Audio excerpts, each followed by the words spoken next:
A paz do Senhor Jesus. Eu gostaria de ler aos amados no Evangelho de Lucas, capítulo 6, versículo 12, diz assim: E aconteceu o quê? Naqueles dias, subiu ao monte a orar, e passou a noite em oração a Deus. E quando já era dia, chamou a si os seus discípulos, e escolheu 12 deles, a quem também deu o nome de apóstolos. Meus amados, eu quero rapidamente, nesta meditação, nesta reflexão, falar aos irmãos sobre oração. Oração. E o fato é que a igreja hoje, em geral, ou nós, vamos aplicar aqui a nós, oramos muito pouco. Eu sempre tenho dito para a igreja, na qual eu sou pastor, eu digo o seguinte: a igreja que ora muito, muito poder. A igreja que ora pouco, pouco poder. E a igreja que não ora, não vive o poder de Deus.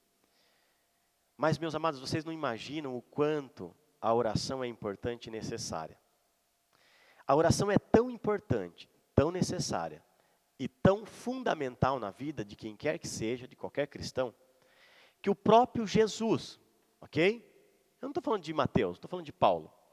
Eu não estou falando de mim ou de você. Estou falando de Jesus, o Cristo de Deus, o Senhor, que é Deus, o qual mesmo disse que Ele e o Pai, eram um só. Ou seja, são da mesma essência, duas pessoas divinas distintas, mas de uma mesma essência. Tornam-se um único Deus, mais o Espírito Santo. Mas Ele próprio, Jesus, sendo quem era, não tendo uma natureza pecaminosa, não estando debaixo do pecado, sendo santo, sendo Senhor, sendo divino, Ele valorizou e muito a oração. Jesus. Nós podemos perceber nesse texto aqui rapidamente que antes de Jesus separar entre os muitos discípulos que ele já tinha, ele não tinha só os 12 discípulos, ele tinha muitos discípulos que já o seguiam nesse tempo. O seu ministério já era público e ele seguia muitos discípulos, já tinha muitos discípulos que o seguiam. E a Bíblia diz que no momento que Jesus entendeu ser necessário desses discípulos separar 12 para serem apóstolos, diz a Bíblia que ele foi orar. E eu quero ler aqui de novo, chamando a sua atenção. Olha só o que diz o texto no versículo 12. E subiu ao monte a orar, e passou a noite em oração. Perceba que Jesus, antes dele saber ou separar os 12 que deveriam ser apóstolos, ele não foi orar 10 minutos, ele não foi orar meia hora, ele não ficou lá orando uma horinha, ou ele não tampouco foi lá, por ser ele Deus, sendo divino, foi lá e falou: vou separar esses 12 aqui para serem apóstolos. Não, ele passou uma noite toda orando, porque ele sabia que era a decisão que ele iria tomar de separar 12 para serem apóstolos, e o que estaria implicado sobre esses 12 apóstolos, e quando nós lemos Atos e vemos as epístolas, até o primeiro século, nós vemos o quão importante foram esses apóstolos, e a importância que eles tiveram no chamado de Deus, ou na instituição de Cristo sobre a igreja, ao instituir a igreja. Esses 12 deram continuidade à obra que Jesus havia iniciado. Nós vemos o apóstolo Paulo, que foi alguém fundamental no ministério.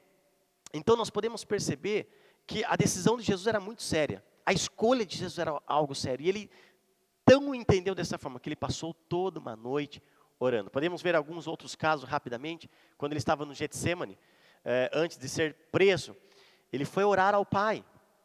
Nós podemos ver no capítulo 17, ele orando ao Pai. No capítulo 17 do Evangelho de João, ele orando ao Pai. Nós podemos ver, meus irmãos, algumas outras situações em que Jesus foi orar, como quando ele anda sobre as águas, antes de ter com os discípulos. Diz a Bíblia que na quarta vigília da noite ele foi ter com os discípulos e andou sobre as águas. Texto muito conhecido, está lá no Evangelho de Mateus. Se você for perceber, na quarta vigília da noite, você fizer uma continha de matemática, vai perceber que Jesus esteve orando entre 6 a 8 horas, antes de ele andar sobre as águas e ir ter com os discípulos. Jesus foi alguém, meus irmãos, que valorizou a oração. A igreja, ou muitas pessoas hoje, têm padecido na fé, porque não têm valorizado a importância da oração. Eu quero hoje terminar dizendo: nós precisamos orar. Jesus, o meu mestre, o meu e o teu Senhor, ele orou. E se nós somos discípulos dele, nós precisamos orar. Igreja, vamos orar. A Bíblia diz que muito pode a oração do justo em seus efeitos. Deus livrou Pedro da prisão, lá em Atos 12, quando a igreja orava. Quando a igreja orava. Quando Paulo e Pedro se prontificaram a orar, Deus usou deles para ressuscitar mortos. Nós vemos Elias que orou a Deus e Deus mandou fogo do céu. Quando nós oramos, Deus se manifesta com poder e graça. Igreja, vamos orar. Sobretudo, para que Deus nos conserve firmes na fé, para que a igreja seja sadia, para que a igreja mantenha-se arraizada na simplicidade do Evangelho. E para que eu e você possamos se manter nesta mesma porção. A igreja precisa orar. Ore, porque quando nós orarmos, Deus vai operar. Amém? Deus te abençoe, que essa palavra possa ter falado com você e você seja alcançado pelo poder de Deus, em nome do Senhor Jesus. Até a próxima.